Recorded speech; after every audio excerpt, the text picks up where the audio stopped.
Gracias, Marce. Muy buenas noches a toda la iglesia virtual. Bueno, este es un tiempo bien especial. Ustedes saben que a mí me encanta estar y compartir todos los miércoles y de verdad que siempre es una bendición poder transmitir, lo que ha sido bueno para uno, lo que ha sido saludable para mi vida, poder transmitirlo.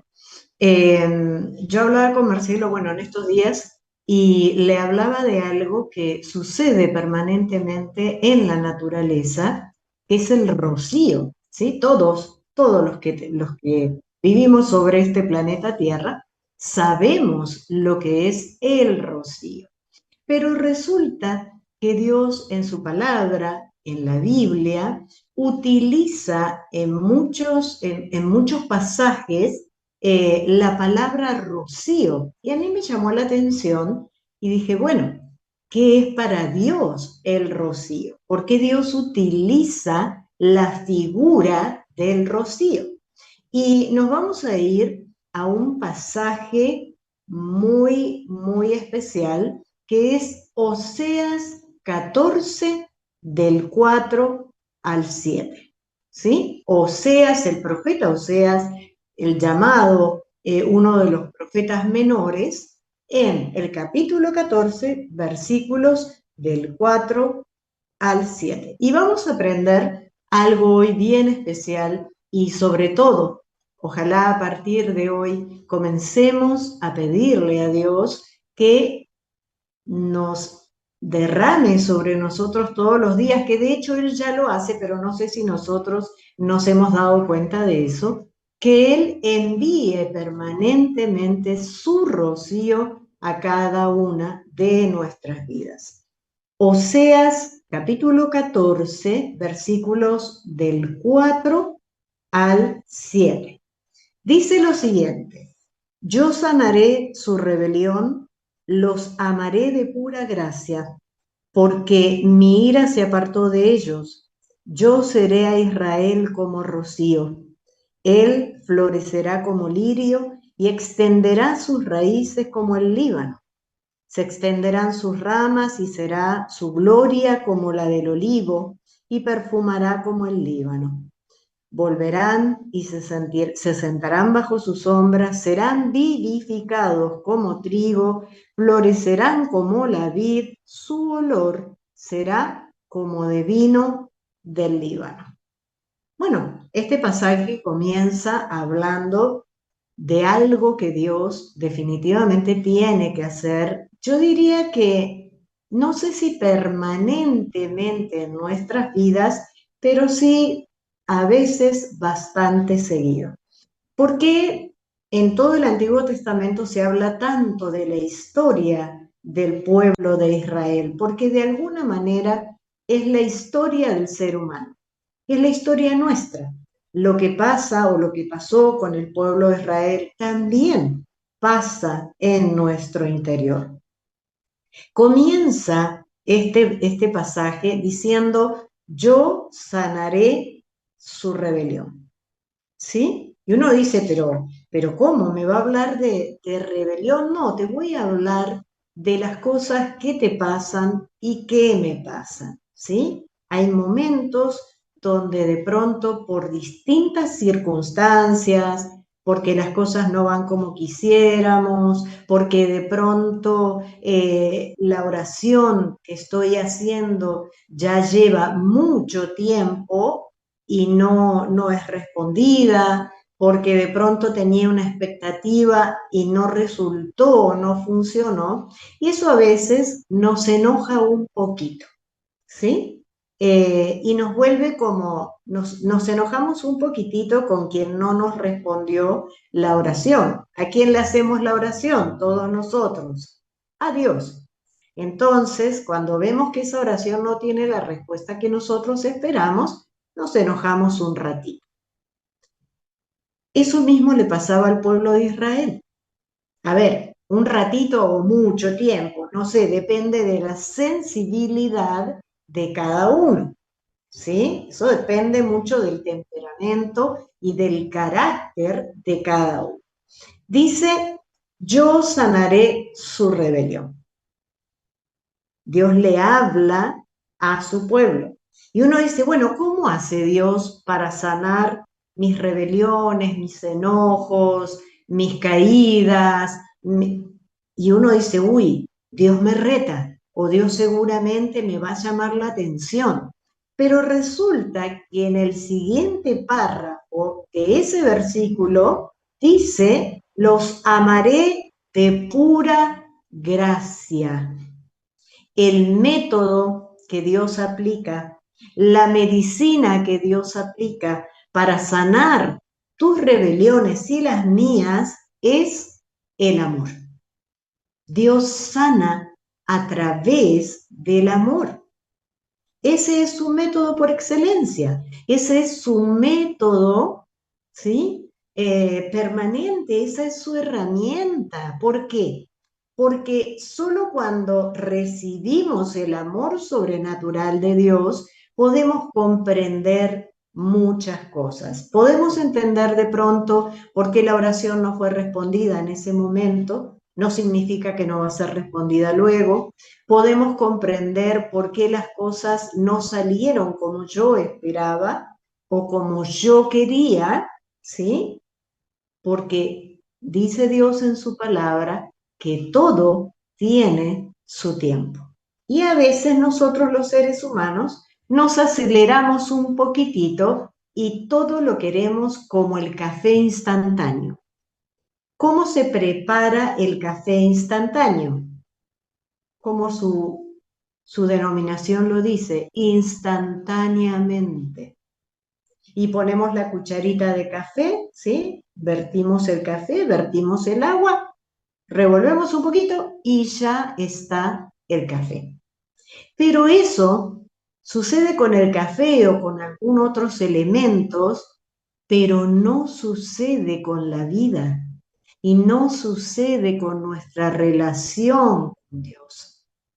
Porque muchas veces Dios, para responderte algo, necesita madurarte, necesita hacerte crecer, necesita que vos entiendas, necesita desarrollar en vos la paciencia, la capacidad de espera, ¿sí?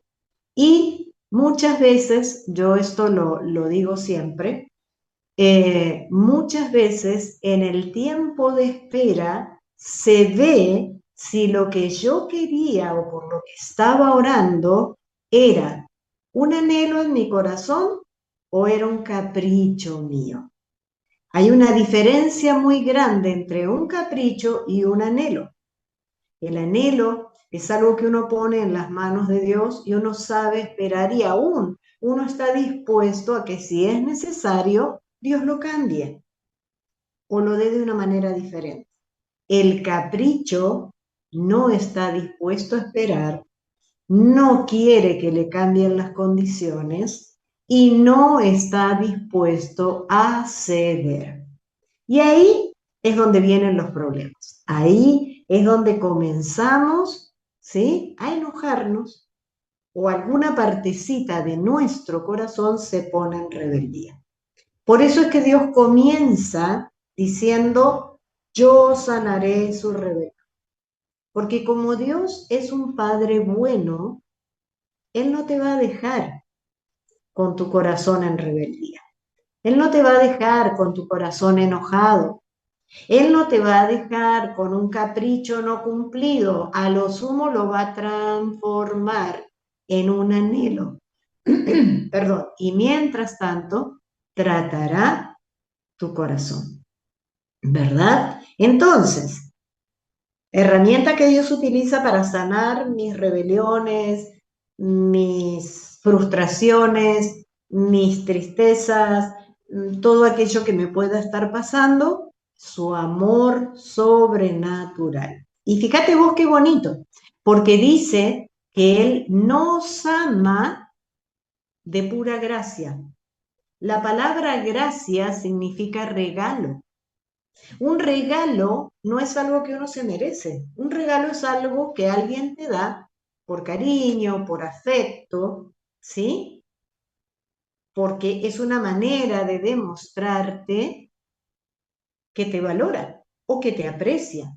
Pero un regalo no es algo que yo sí o sí tengo la obligación de recibir y vos sí o sí tenés la obligación de dar. ¿Sí? En este caso, Dios utiliza ese término, los amaré de pura gracia, por regalo.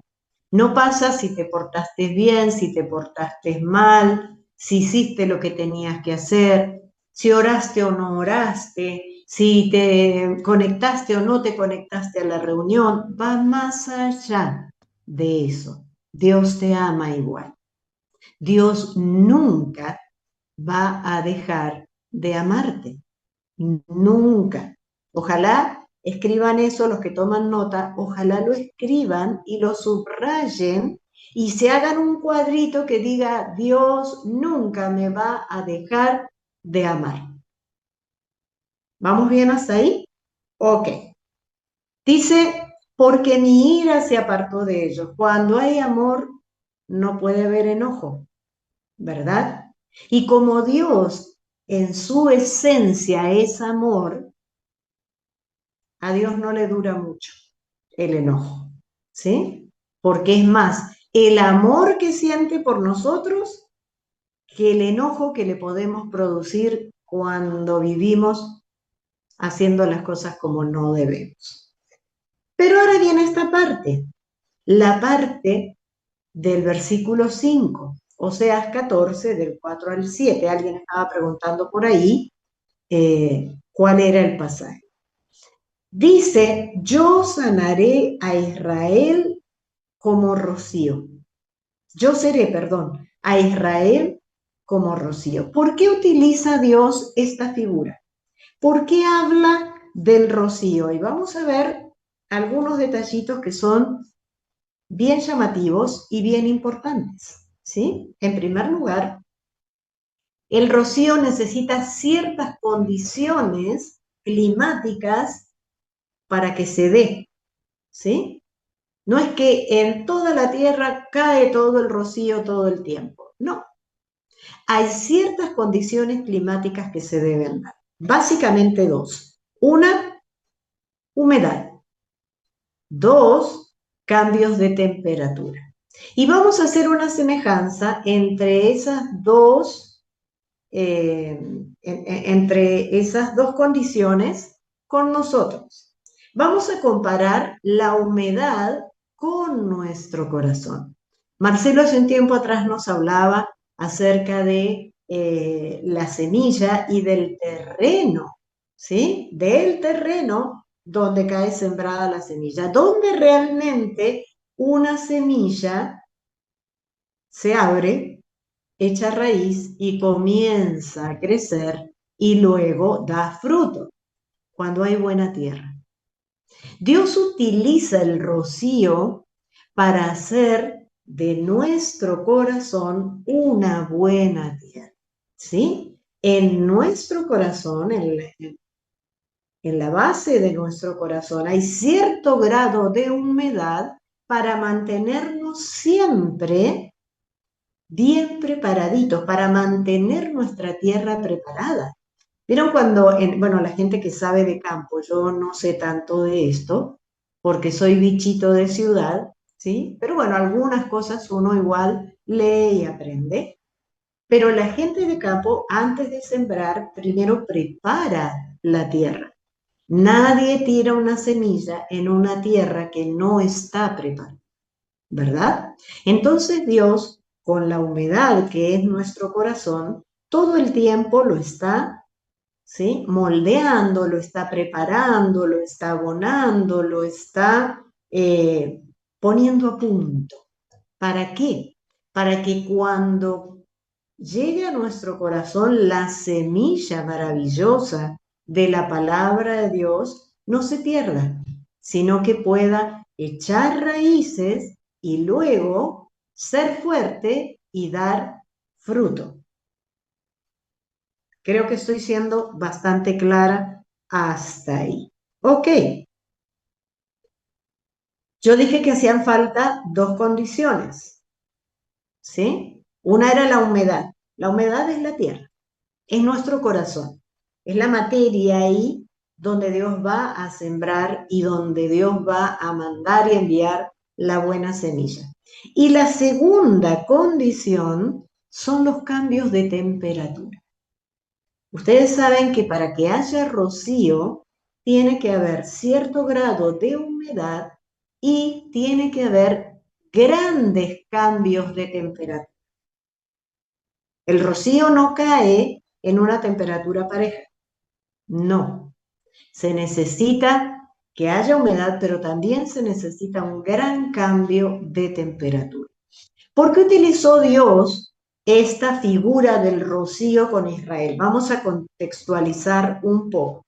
El pueblo de Israel era un pueblo que habitaba en el desierto, ¿sí? El desierto es tierra árida. ¿Qué crece en el desierto? Nada. ¿Por qué? Porque es árido, ¿sí? Pero imagínense que Dios en el desierto, con el pueblo de Israel, cuando los acompañó en su travesía por el desierto, hacía dos cosas que eran claves. En el día dice que él enviaba una nube. ¿Para qué? Para protegerlos. Imaginémonos caminando en el desierto ellos caminaban en el día y descansaban en la noche, caminando todo el día por el desierto al rayo del sol.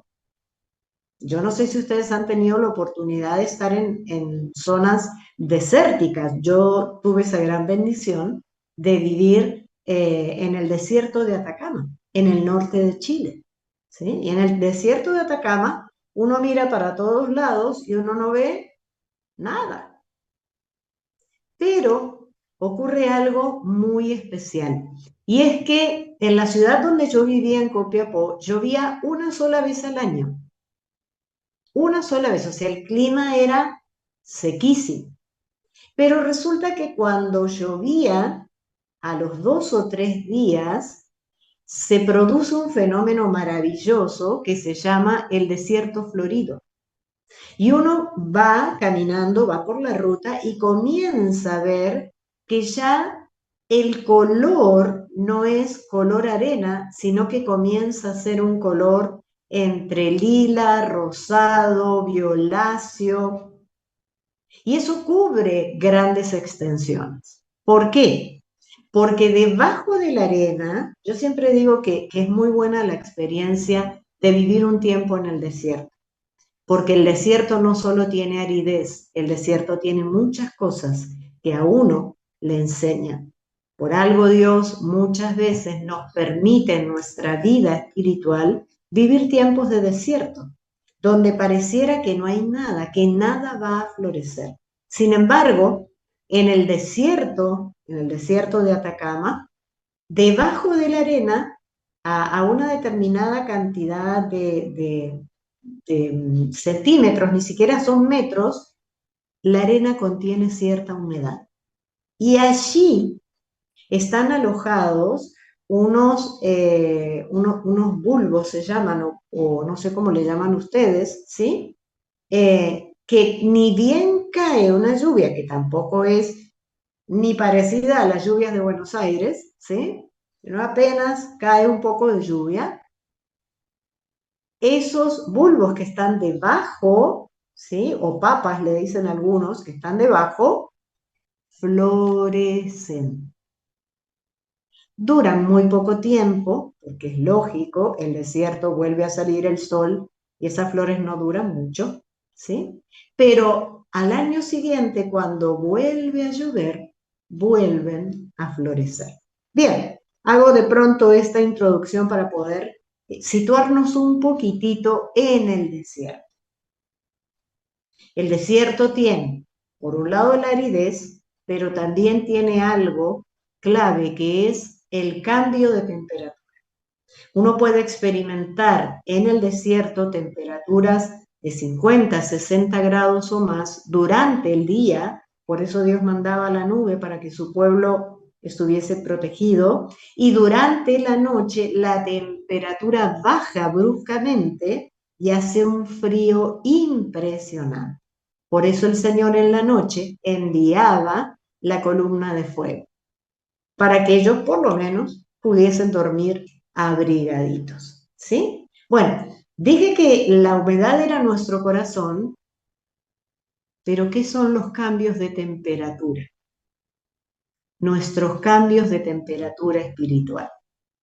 ¿A ustedes no les pasa que a veces se sienten súper espirituales y sienten el fuego del espíritu en el corazón y de pronto en algún momento o en algún proceso una frialdad que no le alcanza a uno, por más que se abrigue y se sobreabrigue, el frío está adentro, ¿sí? Esos cambios de temperatura tienen que ver con nuestra vida espiritual. Por eso es tan importante permanentemente ir a la presencia de Dios, a pedir que envíe el calor de su Espíritu Santo, pedirle al Espíritu Santo que caliente nuestro corazón, ¿sí? Que volvamos a experimentar y a vivir lo que la Biblia llama el gozo de la salvación, que a veces, cuando las cosas se complican, lo perdemos un poquito o lo perdemos mucho, no sé, depende de cada temperamento, de cada personalidad, de cada carácter, ¿sí? Nosotros vivimos esos cambios de temperatura. Según lo que estemos pasando, según lo que estemos viviendo, hay más calor en nuestro corazón, hay más cercanía con el Espíritu Santo o hay más frialdad. Y al pueblo de Israel le pasaba lo mismo, ¿sí? Si las cosas iban bien, ellos creían en Dios, pero si las cosas empezaban a complicarse, ya ahí por algo se enojaban y por algo se rebelaban. Esos son cambios de temperaturas espirituales. Y el pueblo de Israel no es al único que le pasan esas cosas. A vos y a mí también nos pasa, ¿sí? Por eso es el Señor nos ama de pura gracia, nos sana nuestras debilidades o rebeliones o como ustedes lo quieran llamar, ¿sí? Y comienza a utilizar esos dos elementos fundamentales. La tierra de nuestro corazón, que Él todo el tiempo la está preparando, y sobre esa tierra envía el rocío. El rocío es algo imperceptible. El rocío es algo que uno no ve. De pronto lo ve al día siguiente, pero en el momento que el rocío está cayendo, uno no siempre se da cuenta. Pero la tierrita de nuestro corazón sí lo percibe. Y comienza, ¿sí? Y comienza a experimentar esa agüita que Dios envía para mantener viva su palabra en nuestros corazones, ¿sí? Y el Señor en este pasaje utiliza un par de elementos muy importantes. En primer lugar dice, yo seré Israel como rocío, y dice, él florecerá como lirio. Yo no sé si han tenido la oportunidad y si no, por favor, búsquenlo en internet, que hoy todo se encuentra en internet, ¿sí? De ver un lirio. Un lirio es una flor muy bonita y muy especial.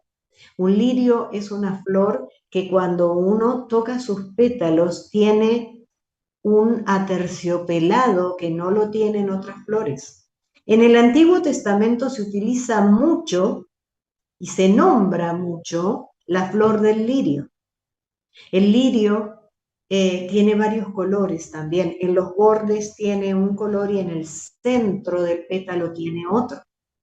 El lirio es una flor que dura mucho, pero además el lirio es una flor que exhala un perfume suave y persistente.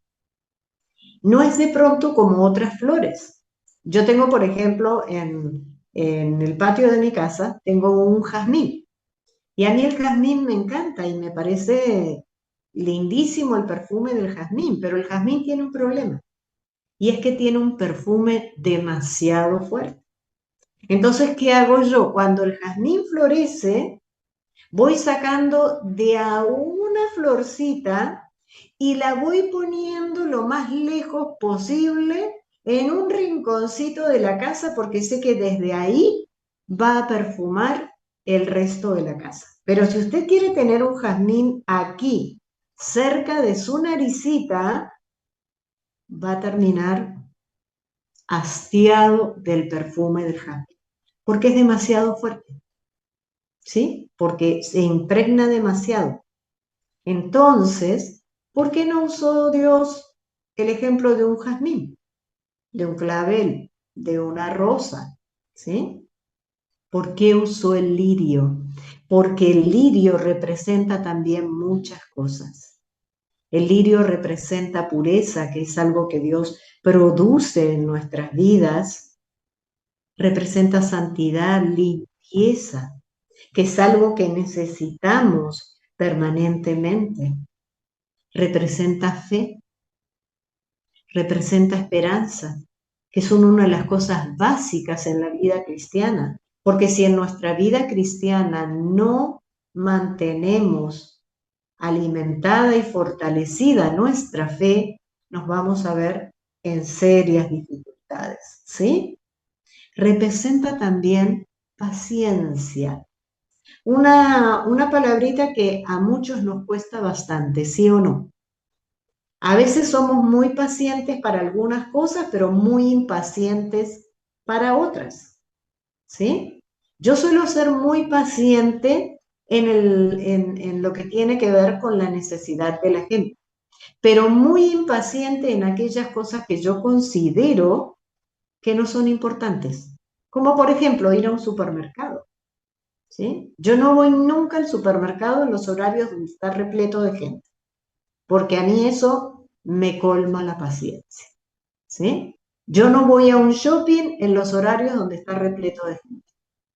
Yo voy cuando no hay nadie a comprar lo que tengo que comprar y rapidito salgo y me vuelvo, ¿sí? Yo no tengo mucha paciencia para esas cosas, ¿verdad? Para hacer filas y hacer trámites. Igual las hago, pero no es algo que alimente mi paciencia, ¿sí? Sin embargo, Dios a través del lirio también forma en nosotros la paciencia. Él quería transformar a su pueblo y volverlo un lirio, una flor suave, delicada, con perfume, ¿sí? Con un aspecto bellísimo. La Biblia dice que ni los grandes reyes se visten como se visten las flores, ¿sí? Ni Salomón con todas sus riquezas se vistió alguna vez como se viste un lirio, porque quien viste al lirio es Dios, quien le ha dado esa forma, esa suavidad, ese perfume especial. Yo siempre digo que nosotros los cristianos somos el desodorante de ambientes del mundo. ¿Dónde uno pone, se ríe Lili porque yo uso muchos ejemplos, ¿dónde uno esparce desodorante de ambiente? Donde hay olor feo, ¿sí? Porque si hay un buen perfume, ¿para qué le voy a poner encima el desodorante de ambiente? ¿Verdad? Pero donde hay un olorcito medio feo, uno enseguida va a correr y pone el desodorante de ambiente. Nosotros, los hijos de Dios, somos el desodorante de ambiente del mundo. Dios nos pone en diferentes lugares, en diferentes situaciones o circunstancias para que cambiemos el perfume del lugar donde estamos. Y yo les digo algo, y creo que coincidirán conmigo, el mundo huele muy mal. Si uno mira un poquitito nada más hoy por hoy todo lo que está sucediendo en el mundo, es olor a muerte. Hoy justamente en Argentina se está hablando mucho de un caso de 3 muchachitas que fueron asesinadas, ¿sí? Por narcos. Y uno dice, no, pero eso pasaba por allá, en otros países. No, señores, eso pasa también en nuestro país. Y el olor de la muerte es un olor muy feo. Por eso es que Jesús venció la muerte con la resurrección y vino para darnos vida. Pero a su vez, Dios quiere utilizarnos a nosotros como esa flor que perfuma el ambiente donde se mueve. En su, no sé, con sus vecinos, en su trabajo, con sus compañeros estudiantes, en el bus en el que usted va o colectivo, ¿sí? Dios quiere volvernos a nosotros a través de la bendición del rocío como el lirio que da ese perfume suave y especial y desarrollar en nosotros sus hijos esa pureza, esa santidad, esa templanza, esa paciencia para poder perfumar a otros. Hay mucha necesidad afuera de su casa y a veces aún dentro de su casa también hay mucha necesidad. Nosotros los misioneros nos reunimos antes de comenzar el tiempo de la iglesia virtual a orar por todas las peticiones que ustedes y muchas otras personas nos envían. Y cuando uno lee esa lista de peticiones, de verdad que a uno se le estruja el corazón por un lado, porque uno dice, ¿cómo puede haber tanta cosa? ¿Cómo tanta gente enferma? ¿Cómo tanta gente con tantas dificultades? ¿Cómo tanta gente con enfermedades nuevas que ni sabemos de dónde salieron? ¿Sí? Sin embargo, cuando uno empieza a orar y comienza a ver la respuesta de Dios, ahí el corazón se vuelve otra vez, se le vuelven a salir las arrugas, porque uno dice, es cierto, el mundo huele feo, el mundo huele mal, pero Dios nos ha llamado a ustedes y a mí a perfumar este mundo que no tiene salida, si no es a través de la presencia de Jesucristo en sus vidas. Dios quiere enviar el rocío a tu vida y a la mía para que vos puedas ser como el lirio, para que vos florezcas como el lirio. Pero después Él sigue diciendo, porque uno dice, bueno, pero si yo solo me voy a parecer al lirio, voy a ser alguien suave, delicado, tierno y hasta débil si uno lo ve. ¿Sí? Pero Él hace dos comparaciones en ese pasaje. Una, la belleza, la suavidad, el perfume, la pureza del lirio, pero sigue diciendo después, y extenderá sus raíces como el Líbano. En el Líbano crecen unos árboles que se llaman los cedros del Líbano, ¿sí? Y los cedros del Líbano tienen una particularidad, y es que tienen raíces mucho más profundas que otro tipo de árboles. ¿Por qué?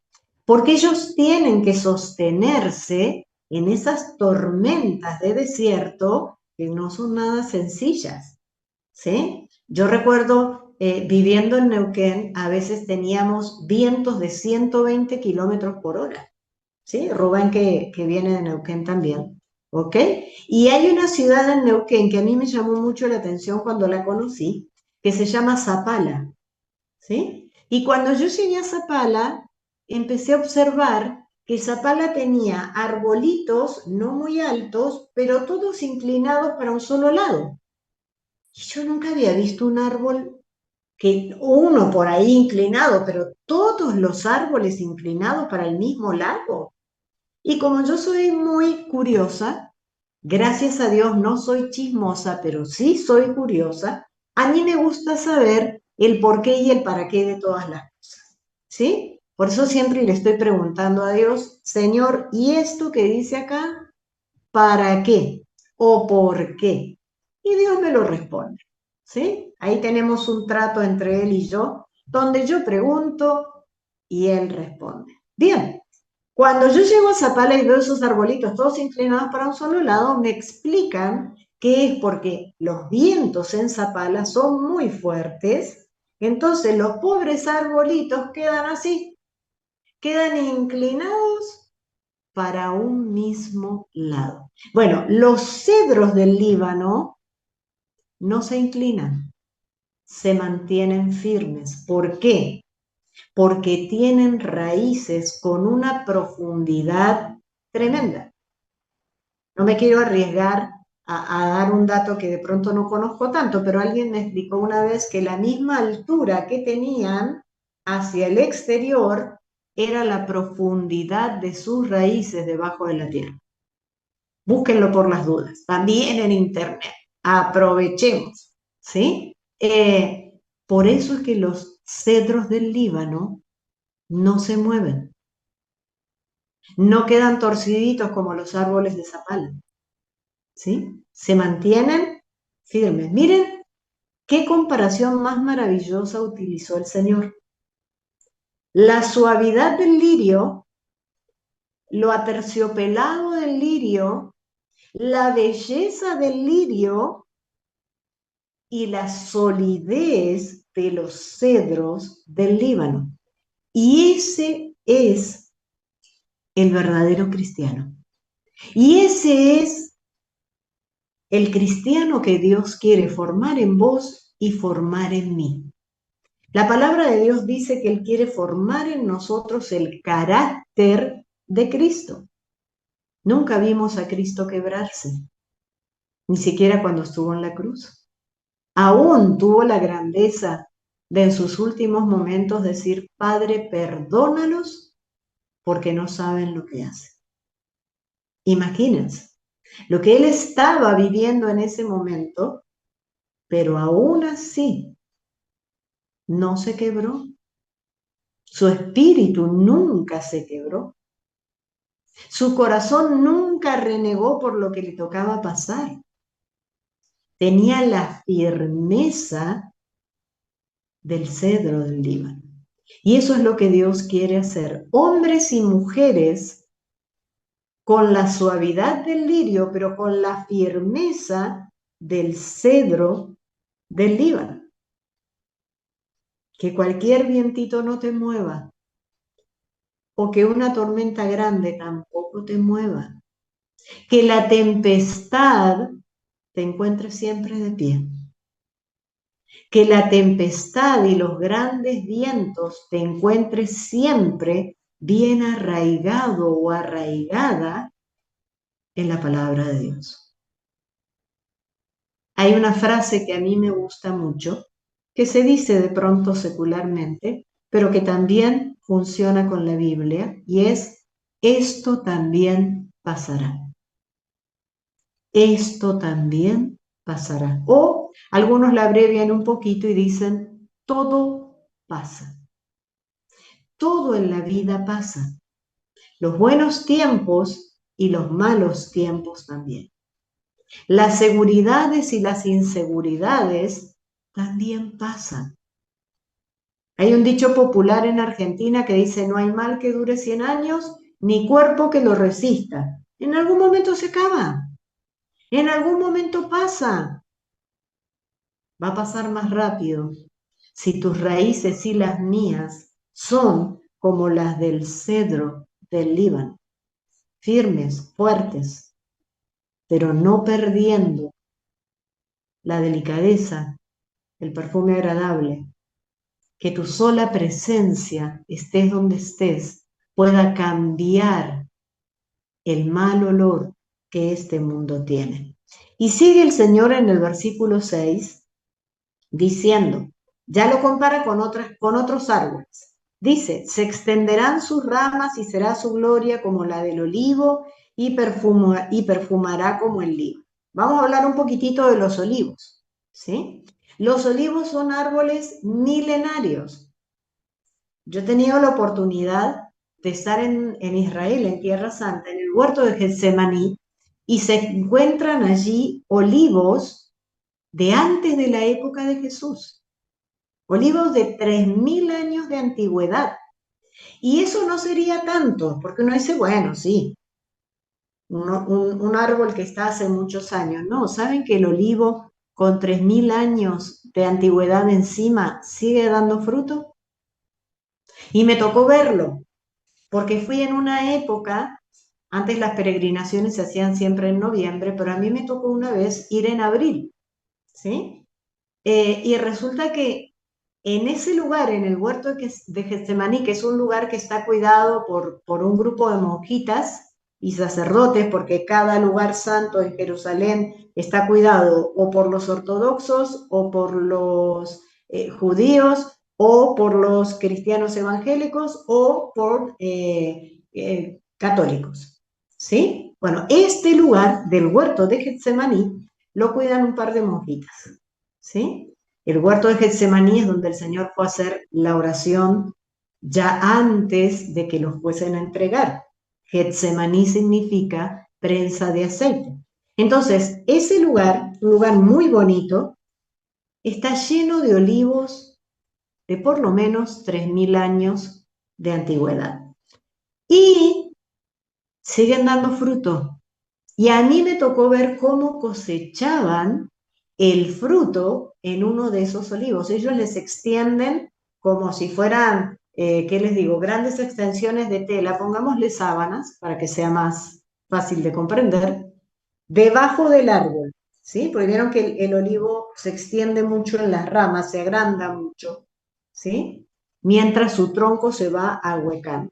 Bien, y ellos ponen estas telas y comienzan a darle golpes suaves a las ramas para que las aceitunas caigan.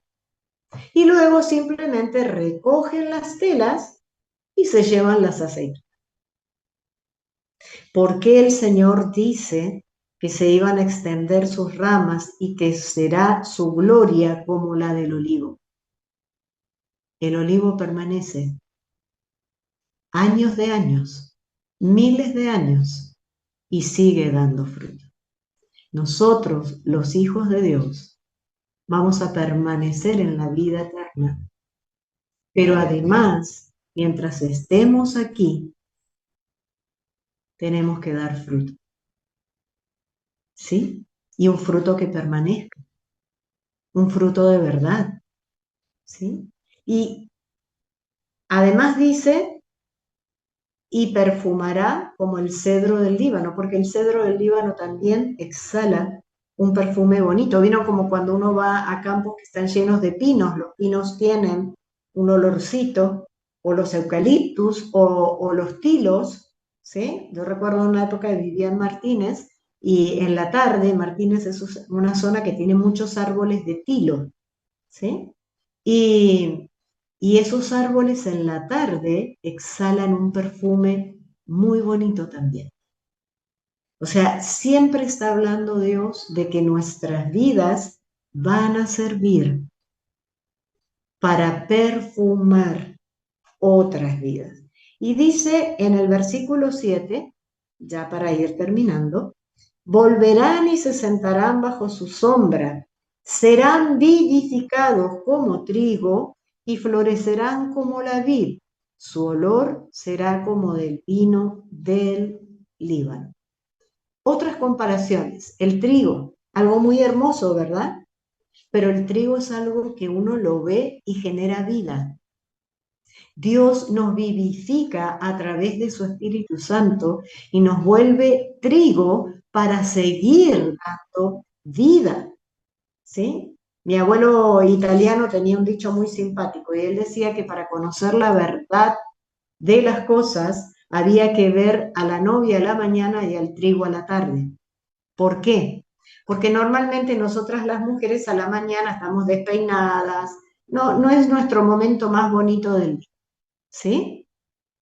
Pero a la tarde nos ven arregladitas, perfumadas y maquilladas. Difícilmente usted nos va a ver a la tarde despeinada. Ahora, mi abuelo decía, para conocer la verdad de las cosas, el trigo a la tarde y las personas a la mañana. ¿Por qué? Porque el trigo a la mañana está en su mayor esplendor. Pero en la tarde, cuando va bajando el sol, como que se cae un poquitito, ¿sí? Y la novia hace el trabajo inverso. Así que si usted quiere ir a ver a su novia, nunca la vaya a ver a la mañana temprano. Vaya a verla en los horarios de la tarde. Mentira, son cuentos míos. Bien, definitivamente Dios dice que vamos a ser vivificados y que vamos a florecer. Yo no sé lo que estás viviendo en tu vida hoy, porque yo solo te veo a través de una cámara. Y cuando estamos en la cámara somos todos bonitos, simpáticos y agradables. ¿Verdad que sí? Todos. Todos nos vemos preciosos a través de la cámara. Pero no sé, porque no puedo verlo, cómo está tu corazón. Si está tan alegre, maquillado, bonito, simpático. Pero esté como esté, Dios hoy quiere sanar tu vida. Estés como estés, Dios hoy quiere transformarte en el perfume agradable del lirio y quiere derramar sobre tu vida el rocío para que seas como el cedro del Líbano, para que eches raíces profundas y sea cual fuere la situación complicada que puedas estar pasando, sigas de pie frente a la dificultad. Porque quien sostiene tu vida, quien sostiene mi vida, es Dios. Él se encarga de enviar su rocío permanente para que tu vida y la mía se mantengan siempre bien alimentadas. Yo te invito a que oremos. Vamos a orar. Vamos a pedirle a Dios hoy que envíe su rocío sobre cada uno de nuestras vidas. Amado Dios, Padre, yo te doy gracias. Primero porque tú sanas nuestras rebeliones, nuestros enojos, nuestros caprichos, Señor, con tu gran amor, con tu inigualable amor. Porque tú, Señor, nos inundas en tu océano de amor y con eso sanas, restauras, renuevas todo nuestro ser. Pero además, bendito Dios, tú envías ese rocío especial sobre cada una de nuestras vidas. Tú abonas la tierra de nuestro corazón, Señor, para que la buena semilla de tu palabra, cuando cae en ella, sea bien recibida, brote, eche raíces sólidas y profundas y emerja como una flor delicada que perfuma y cambia. Señor, hoy te pedimos que derrames tu rocío sobre nuestro corazón. Hoy te pedimos, bendito Dios, que las diferencias de temperatura que puede haber en nuestra vida espiritual, tú las equilibres, papá. Que a través de la unción de tu Espíritu Santo, Dios, tú equilibres nuestro ser, nuestro espíritu, nuestra alma y nuestro cuerpo, Señor. Danos el equilibrio que viene de ti, amado. Que la presencia sobrenatural de tu Espíritu Santo se derrame en cada una de nuestras vidas. Derrama tu unción, amado Dios. Derrama tu unción y perfuma todo nuestro ser. Derrama tu unción, bendito Dios, y quita lo que tengas que quitar de nuestro corazón que no nos está dejando ver el rocío. Queremos florecer como el Líbano, Señor. Queremos florecer como el lirio, Señor. Y echar raíces profundas como el Líbano, Dios, como esos cedros que se mantienen firmes independiente de los grandes vientos o de las dificultades climáticas. Hoy venimos a ti, papá, a pedirte que derrames tu rocío en nuestro ser, que abones la tierra de nuestro corazón, que derrames tu preciosa presencia en cada una de nuestras vidas. Hoy, amado Señor, queremos que tú hagas tu obra perfecta en nuestro interior. Señor, tú conoces nuestro corazón, tú conoces nuestro pensamiento, tú conoces lo que nuestro espíritu necesita. Y solo tú podrás hacer la obra perfecta en nuestro interior. Que el rocío imperceptible esté siempre derramándose en nuestras vidas. Que día a día forjes en nosotros el carácter precioso de Cristo. Que nos lleves a la estatura y a la medida de tu Hijo, Señor. Anhelamos ser como Él. Anhelamos llegar a esa estatura y esa medida, Dios. Anhelamos aprender cada día a seguir sus pisadas, a mirar con sus ojos y a sentir con su corazón, Señor, a su obra, papá, en esta noche, sobre cada una de nuestras vidas. Al que necesita de tu paz, derrama el rocío de paz sobre su corazón. Al que necesita de alegría, derrama ese rocío de alegría en su vida. Al que necesita salud, envía tu rocío sanador.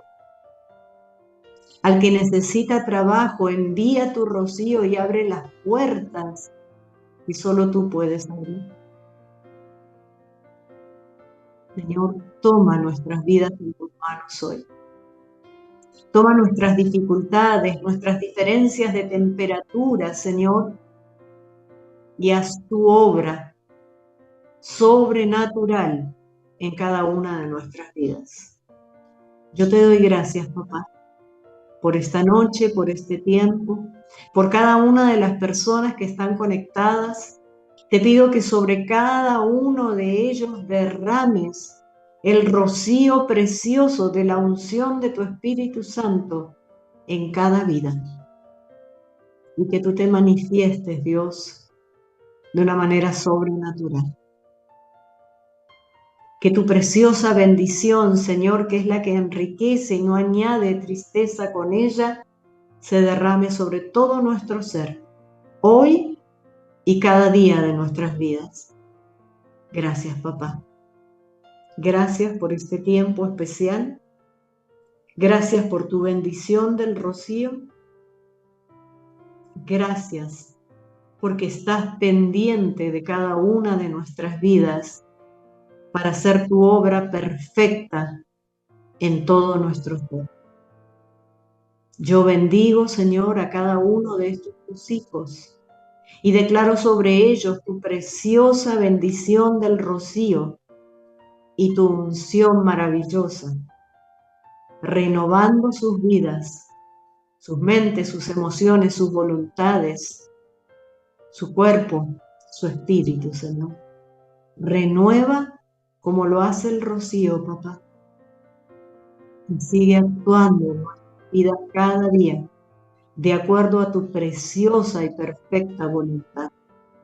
Muchas gracias, precioso Dios, por este pasaje, por lo que nos has hablado y por lo que nos seguirás hablando cada día de nuestras vidas. Te alabamos y te bendecimos, Señor, y te hemos orado en el precioso nombre de Jesús. Amén.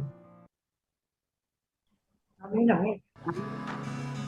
Gracias por acompañarnos, esperamos que hayas disfrutado de un encuentro especial con el Señor. Para conocer más nuestra iglesia y estar al tanto de nuestros eventos puedes visitar nuestra página web argentina.centicity.org. Si deseas un pedido de oración o solicitar una cita personal, escríbenos a nuestro Facebook, Senticity Argentina.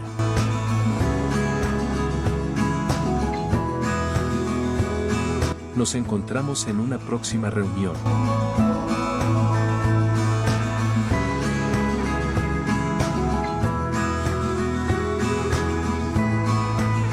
Iglesia Virtual Senticity Argentina. Tu iglesia. Tu familia.